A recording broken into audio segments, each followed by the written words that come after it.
સુરતમાં છેલ્લા ઘણા સમયથી મેટ્રોની કામગીરી પૂરજોશમાં ચાલી રહી છે. ત્યારે મેટ્રોની કામગીરી દરમિયાન મોટી દુર્ઘટના રહી ગઈ હતી. સારોલી રોડ પર મેટ્રોની કામગીરી દરમિયાન બ્રિજનો સ્પાન નમ્યો હતો, જેના કારણે અફડાતફડી મચી જતા રસ્તો બંધ કરાવવાની ફરજ પડી હતી. મેટ્રોનો જે સ્પાન નમી ગયો છે, ત્યાં આગળ હવે અધિકારીઓનો કાફલો પહોંચી રહ્યો છે. સુરત શહેરનો ખૂબ જ મહત્વકાંક્ષી પ્રોજેક્ટ પૈકીનો એક મેટ્રો પ્રોજેક્ટની કામગીરીને લઈને છેલ્લા ઘણા સમયથી અનેક પ્રશ્નો સર્જા રહ્યા છે. મેટ્રોની કામગીરી દરમિયાન ટેકનિકલ રીતે ખૂબ મોટી બેદરકારી સામે આવી રહી છે.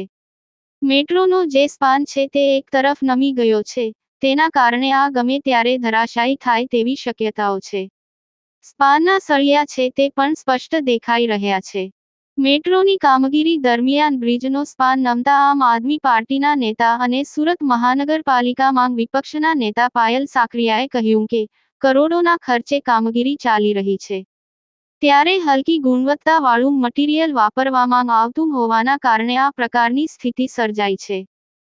સારોલી પોલીસ સ્ટેશનના પીએસઆઈ એસ.આર. વેકરિયાએ કહ્યું કે મેટ્રોના અધિકારીઓએ જાણ કરતાં પોલીસ કાફલો ઘટના સ્થળે પહોંચ્યો છે. સુરતથી કડોદરા તરફનો રસ્તો બંધ કરી ટ્રાફિક પુના તરફ ડાયવર્ટ કરાયો છે.